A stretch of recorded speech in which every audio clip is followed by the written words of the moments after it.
রাশিয়ার president Vladimir Putin এবং যুক্তরাষ্ট্রের প্রেসিডেন্ট ডোনাল্ড ট্রাম্পের সরাসরি বৈঠক ছাড়া ইউক্রেন শান্তি আলোচনায় কোনো উল্লেখযোগ্য অগ্রগতি সম্ভব নয় বলে মন্তব্য করেছেন মার্কিন প্রেসিডেন্ট ডোনাল্ড ট্রাম্প। বৃহস্পতিবার কাতার থেকে সংযুক্ত আরব আমিরাতে যাওয়ার পথে তিনি এই মন্তব্য করেন। এয়ারফোর্স ওয়ানে করে সংযুক্ত আরব আমিরাতে যাওয়ার সময় বিবিসির এক সাংবাদিক ট্রাম্পকে জিজ্ঞাসা করেন, রাশিয়া তুরস্কের শান্তি আলোচনায় যে প্রতিনিধি দল পাঠিয়েছে তাতে তিনি হতাশ কিনা। জবাবে ট্রাম্প স্পষ্ট ভাষায় বলেন, দেখুন, পুতিন এবং আমি একসঙ্গে না বসা পর্যন্ত কিছুই হবে না, ঠিক আছে? ট্রাম্প আরও বলেন, পুতিনের তুরস্কে যাওয়ার কথা ছিল না। তিনি যাওয়ার আগ্রহ প্রকাশ করেছিলেন কারণ তিনি ভেবেছিলেন আমিও সেখানে যাচ্ছি। তিনি জোর দিয়ে বলেন, আমি না গেলে তিনি যাচ্ছিলেন না। আপনি পছন্দ করুন বা নাই করুন, আমি মনে করি তিনি এবং আমি একসঙ্গে না বসা পর্যন্ত কিছুই ঘটছে না। তবে আমাদের একটা সমাধান করতেই হবে, কারণ অনেক মানুষ মারা যাচ্ছে। ট্রাম্পের এই মন্তব্য এমন এক সময়ে এলো যখন তুরস্কের কর্মকর্তারা জানিয়েছেন যুক্তরাষ্ট্র, রাশিয়া ও তুরস্কের প্রতিনিধি দল ইস্তানবুলে পৌঁছেছে। রাশিয়া ও তুরস্কের প্রতিনিধি দলের মধ্যে একটি বৈঠক হতে পারে বলে আশা করা হচ্ছে, যদিও এখনো পর্যন্ত বৈঠকটি চূড়ান্ত হয়নি। ট্রাম্পের এই মন্তব্যে ইউক্রেন সংকট নিরসনে তার নিজস্ব ভূমিকার উপর বিশেষ গুরুত্ব আরোপ করা হয়েছে। তিনি মনে করেন ব্যক্তিগত কূটনৈতিক প্রচেষ্টার মাধ্যমেই এই সমস্যার সমাধান সম্ভব। বাংলাদেশ সরকার এক সিদ্ধান্তে ইউক্যালিপটাস ও আকাশমণি গাছের চারা রোপণ, উত্তোলন এবং বিক্রয় সম্পূর্ণ নিষিদ্ধ ঘোষণা করেছে। বৃহস্পতিবার পরিবেশ, বন ও জলবায়ু পরিবর্তন মন্ত্রণালয় এই সংক্রান্ত প্রজ্ঞাপন জারি করে। এখন থেকে সরকারি, বেসরকারি সংস্থা এবং ব্যক্তি পর্যায়ে বৃক্ষরোপণ কর্মসূচিতে এই বিদেশি গাছের পরিবর্তে দেশীয় ফলদ, বনজ ও ঔষধি গাছের চারা রোপণের নির্দেশনা দেয়া হয়েছে। কেন এই নিষেধাজ্ঞা? পরিবেশ মন্ত্রণালয় জানিয়েছে, ইউক্যালিপটাস ও আকাশমণি গাছ মাটি থেকে অত্যাধিক পানি শোষণ করে, যা মাটির আর্দ্রতা কমিয়ে শুষ্ক ও মৌসুমী জলবায়ু অঞ্চলে গুরুতর ক্ষতি করে। এদের পাতায় থাকা টক্সিন মাটিকে বিষাক্ত করে, উর্বরতা নষ্ট করে এবং অন্য গাছের জন্ম রোধ করে। ফলে স্থানীয় জীববৈচিত্র্যের জন্য এই গাছগুলো হয়ে উঠেছে মারাত্মক হুমকি। উদাহরণস্বরূপ, এদের আশপাশের ঘাস বা ছোট গাছ বেঁচে থাকতে পারে না, যা পাখি ও কীটপতঙ্গের বাস্তুতন্ত্রকে ক্ষতিগ্রস্ত করে। পরিবেশ উপদেষ্টা বলেছেন, ইউক্যালিপটাস ও আকাশমণির মতো আগ্রাসী গাছ কোনোভাবেই রোপণ করা যাবে না। বন বিভাগকে এখন দেশীয় প্রজাতির গাছ দিয়ে বনের পরিমাণ বাড়াতে হবে। যে বনে যে প্রজাতি, সেই প্রজাতি দিয়েই বনায়ন করতে হবে। সরকারের এই পদক্ষেপের লক্ষ্য শুধু পরিবেশ সুরক্ষা নয়, বাংলাদেশের প্রাকৃতিক ভারসাম্য, জীববৈচিত্র্য পুনরুদ্ধার। এই নিষেধাজ্ঞার ফলে এখন বৃক্ষরোপণে অগ্রাধিকার পাবে আম, জাম, কাঁঠাল, নিম, অর্জুনের মতো দেশীয় গাছ। এই গাছগুলো শুধু মাটির স্বাস্থ্যই রক্ষা করে না, বরং স্থানীয় পাখি, পোকামাকড় ও প্রাণীদের জন্যও আশ্রয়স্থল তৈরি করে। পরিবেশ মন্ত্রণালয় সকলকে এই উদ্যোগে অংশ নিয়ে দেশীয় গাছ লাগানোর আহ্বান জানিয়েছেন। বর্তমান সমাজে দাম্পত্য সম্পর্ক টিকিয়ে রাখা খুবই কঠিন হয়ে পড়েছে। যদিও এই সম্পর্ক গড়ে তুলতে বেশ সময় লাগে, তবে এক মুহূর্তেই সেটি ভেঙে যেতে পারে। তাই এমন কিছু বিষয় আছে যা জীবনসঙ্গীর সঙ্গে ভাগ করা হলেও অন্য কারো সঙ্গে কখনো না বলাই উত্তম, কেননা সেগুলোই সম্পর্কের সৌন্দর্য এবং নিরাপত্তা রক্ষা করে। এবার আসুন জেনে নেই জীবনসঙ্গীর সঙ্গে যে বিষয়গুলো অন্য কাউকে বলবেন না। সঙ্গীর ব্যক্তিগত দুর্বলতা। আপনার জীবনসঙ্গী যদি আপনাকে তার ভয়, দুর্বলতা বা কোনো গোপন কষ্টের কথা বলেন, তবে তা গোপন রাখুন। মনোবিজ্ঞান অনুযায়ী এই ধরনের শেয়ারিং গভীর আস্থা এবং মানসিক ঘনিষ্ঠতার প্রতীক। এই আস্থার বিশ্বাস ভঙ্গ সম্পর্কের ভিত্তি নষ্ট করে দিতে পারে। ঝগড়া সম্পর্কে বিস্তারিত যদিও প্রথম দিকে অন্যদের কাছে আপনাদের মধ্যকার ঝগড়া সম্পর্কে বলা এবং তাদের পরামর্শ নেওয়া ভালো মনে হতে পারে, এটি একটি পরিণত কাজ নয়। ব্যক্তিগত বিষয় এবং আলোচনায় বন্ধু বা পরিবারকে জড়ালে আপনার স্বামী বা স্ত্রীর প্রতি তাদের মনোভাব বিরূপ হতে পারে। মনোবিজ্ঞানীদের মতে দ্বন্দ্ব স্বাভাবিক, কিন্তু মীমাংসা দম্পতির মধ্যেই থাকা উচিত। অতীত সম্পর্কের গল্প। আপনার সঙ্গী যদি তার অতীত সম্পর্কে খোলামেলা কিছু বলেন, তাহলে সেটিকে শ্রদ্ধার চোখে দেখুন এবং গোপন রাখুন। এটি অন্যদের সঙ্গে আলোচনা করলে সঙ্গী অপমানিত বা বিশ্বাসভঙ্গের শিকার মনে করতে পারেন, যা সম্পর্কের উপর নেতিবাচক প্রভাব ফেলতে পারে। নিজের সঙ্গীর উপর ভরসা রাখুন, এতে আপনার দাম্পত্য সম্পর্ক হয়ে উঠবে মধুর। ব্যাচেলর পয়েন্টের মতো একটা কন্টেন্ট যেটা আপনারা এত ভালোবাসেন, সেটা বানাতে গেলে তো একটু সময় লাগবে। জনপ্রিয় ধারাবাহিক ব্যাচেলর পয়েন্টের নতুন সিজন আবারও শুরু হতে যাচ্ছে। এরই মধ্যে ধারাবাহিকটির ৫ম সিজনের শুটিং শুরু হয়েছে। ১৪ মে বুধবার প্রকাশ করা হলো এই সিজনের পোস্টার বা ফার্স্ট লুক। বরাবরের মতো এই ধারাবাহিকে এবারও দেখা যাবে শিমুল, পলাশ ওরফে কাবিলা, মারজুক রাসেল ওরফে পাশা ভাই, চাষি আলম ওরফে হাবু ভাইকে। এবার সঙ্গে থাকছে একজন ভূত। যদিও এই ভূত রহস্য জানতে সবাইকে অপেক্ষা করতে বলেছেন পরিচালক। দর্শক সবসময় এই জনপ্রিয় ধারাবাহিকের জন্য অপেক্ষা করে থাকেন। এত লম্বা সময় পরে কেন সিজন 5 শুরু হতে যাচ্ছে, এই প্রশ্নে নির্মাতা কাজল আরেফিন অমি বলেন, একটা সিজন শেষ করার পর সাথে সাথে চাইলেই নতুন সিজন শুরু করা যায়, কিন্তু তাতে কোনো বৈচিত্র্যতা থাকবে না। প্রতিটি সিজনে দর্শকদের নতুন স্বাদ দেওয়ার চেষ্টা করা হয়।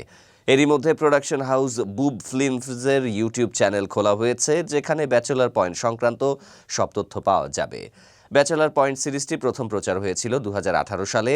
এক ঝাঁক ব্যাচেলর চরিত্র নিয়ে গড়ে ওঠা এই ধারাবাহিক খুব অল্প সময়ই দর্শক প্রিয়তা অর্জন করে। তবে অশ্লীল সংলাপের অভিযোগে সমালোচনাও কম ছিল না।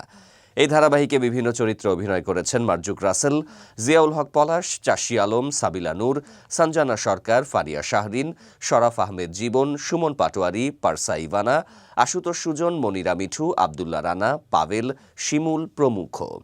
2022 সালের 24শে ডিসেম্বর ব্যাচেলর পয়েন্ট সিজন 4 শেষ হয়। এরপর থেকেই দর্শকরা সিজন 5-এর অপেক্ষায় ছিলেন।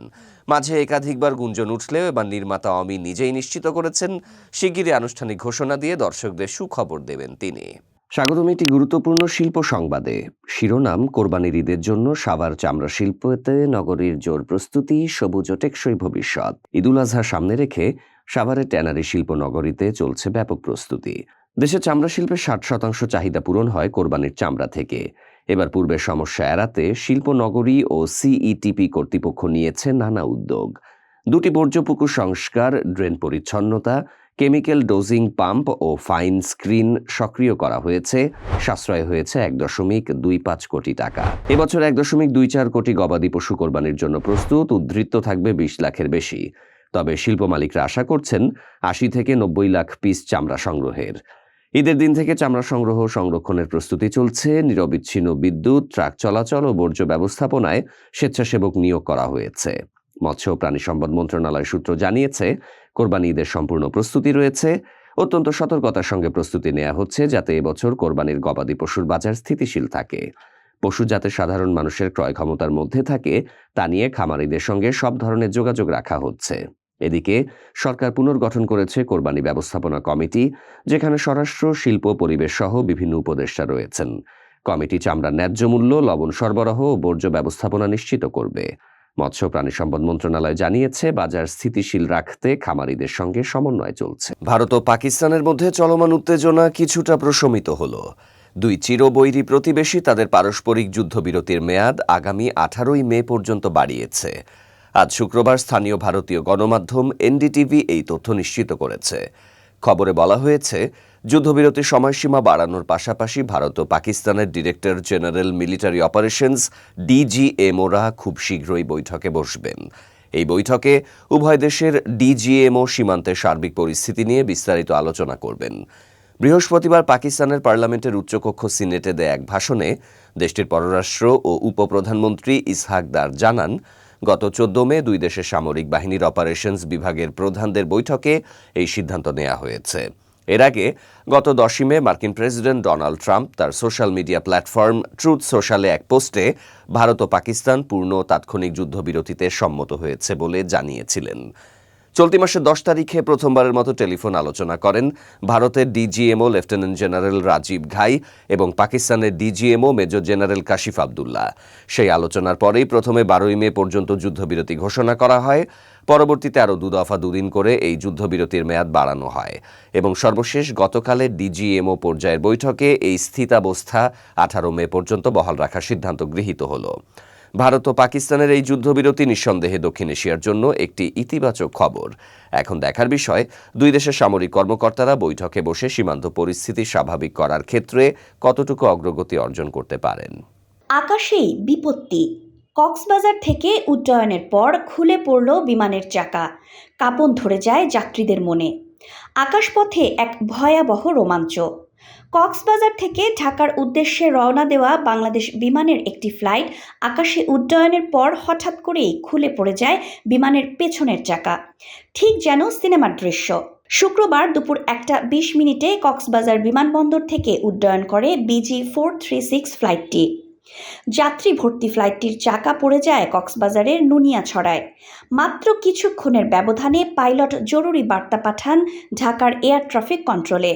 আকাশেই টের পান ঝুঁকির ভয়ালো ছায়া। ৭১ জন যাত্রী, যাদের মধ্যে শিশুও ছিল। জীবনের সেই দুঃসহ মুহূর্তে সবাই ছিলেন দোয়ারত। শাহজালাল আন্তর্জাতিক বিমানবন্দরে তড়িঘড়ি করে তৈরি হয় জরুরি অবতরণের প্রস্তুতি। ফায়ার সার্ভিসের দল দাঁড়িয়ে পড়ে রানওয়ের দুপাশে, যেন তৈরি যুদ্ধক্ষেত্র। বিমান বাংলাদেশ এয়ারলাইন্সের মহাব্যবস্থাপক ABM রওশন কবির জানান, বিমান উড্ডয়নের পরপরই পেছনের একটি চাকা খুলে যায়। সঙ্গে সঙ্গেই জরুরি অবতরণের সিদ্ধান্ত নেওয়া হয়। তিনি বলেন, আমাদের ইঞ্জিনিয়ারিং দল রানওয়ের পাশে সতর্ক অবস্থানে ছিল। ঠিক 2:20 মিনিটে সফলভাবে অবতরণ করে ফ্লাইটটি। সবাই নিরাপদে নেমে আসেন। চাঞ্চল্যকর বিষয় হলো, চাকাটি পরে কক্সবাজারের নুনিয়াছড়া এলাকা থেকে উদ্ধার করা হয়।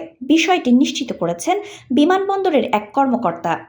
বিমানের বিশেষজ্ঞরা জানান, পেছনের একটি চাকা খুলে গেলেও -8400 মডেলের এ ধরনের উড়োজাহাজ জরুরি অবতরণে সক্ষম। তবে কেন এমন ঘটনা ঘটল তা নিয়ে চলছে তীব্র অনুসন্ধান। এই ঘটনার জেরেই মনে পড়ে গেল 2017 সালের 25 অক্টোবরের সেই ঘটনা। সৈয়দপুর বিমানবন্দর থেকে ঢাকার উদ্দেশ্যে উড্ডয়নের পর সেদিনও একইভাবে একটি চাকা খুলে পড়েছিল। সেইবারও অলৌকিকভাবে রক্ষা পেয়েছিলেন যাত্রীরা। পরপর এমন দুটি ঘটনা কি নিছক কাকতালীয়, নাকি রয়ে গেছে রক্ষণাবেক্ষণের গাফিলতি? উত্তরের অপেক্ষায় রয়েছে পুরো জাতি। তবে এবারের এই ঘটনা আবারও প্রমাণ করে, একজন দক্ষ পাইলট কিভাবে শত বিপদেও অগণিত প্রাণ রক্ষা করতে পারেন। বাংলাদেশ ক্রিকেটে দুই সুপারস্টার সাকিব আল হাসান ও মুস্তাফিজুর রহমানের জন্য এলো বড় সুখবর। পাকিস্তান সুপার লিগ এবং ইন্ডিয়ান প্রিমিয়ার লিগে খেলার জন্য তারা বাংলাদেশ ক্রিকেট বোর্ডের কাছ থেকে অনুমতি পেতে যাচ্ছেন। তবে কিভাবে তারা জাতীয় দলের সঙ্গে এই ব্যস্ত সূচি মেলাবেন, চলুন বিস্তারিত জানা যাক। সাকিব আল হাসানকে পিএসএলে দলে টানতে চায় লাহোর কালান্দার্স, আর মুস্তাফিজুর রহমানের জন্য আইপিএলে আগ্রহ দেখিয়েছে দিল্লি ক্যাপিটালস। গতকাল থেকে এই খবর নিয়ে ক্রিকেট প্রেমীদের মধ্যে জল্পনা চলছিল। আজ সকালে জানা গেছে, সাকিব ও মুস্তাফিজ দুজনই বিসিবির কাছে অনুমতি চেয়ে চিঠি দিয়েছেন। বর্তমানে বাংলাদেশ দল সংযুক্ত আরব আমিরাতের বিপক্ষে 2 ম্যাচে টি-20 সিরিজ খেলতে দুবাইয়ে অবস্থান করছে। এরপর 27শে মে থেকে পাকিস্তানের ফয়সালাবাদ ও লাহোরে পাকিস্তানের বিপক্ষে 5 ম্যাচে টি-20 সিরিজে খেলবে টাইগাররা। এই ব্যস্ত সূচির মধ্যেও বিসিবি মুস্তাফিজকে আইপিএল খেলার অনুমতি দেওয়ার কথা ভাবছে। তবে শর্ত একটাই, মুস্তাফিজকে 19শে মে পর্যন্ত জাতীয় দলের সঙ্গে থাকতে হবে। এরপর তিনি ভারতে গিয়ে দিল্লি ক্যাপিটালসের হয়ে আইপিএল এর বাকি 3টি গ্রুপ ম্যাচ খেলতে পারবেন, যা 25শে মের মধ্যে শেষ হবে। এর মানে মুস্তাফিজ 26শে মের মধ্যে পাকিস্তানের জাতীয় দলের সঙ্গে যোগ দিয়ে 27শে মে থেকে পাকিস্তানের বিপক্ষে সিরিজে অংশ নিতে পারবেন। বিসিবি ইতিমধ্যে এই শর্তে মুস্তাফিজকে এনওসি দেওয়ার নীতিগত সিদ্ধান্ত নিয়েছে। অন্যদিকে সাকিবের ক্ষেত্রে বিষয়টি আরও সহজ। যেহেতু তিনি বর্তমানে জাতীয় দলে নিয়মিত খেলছেন না, তাই বিসিবি তাকে পিএসএল এ খেলার অনুমতি দিতে সম্মত হয়েছে।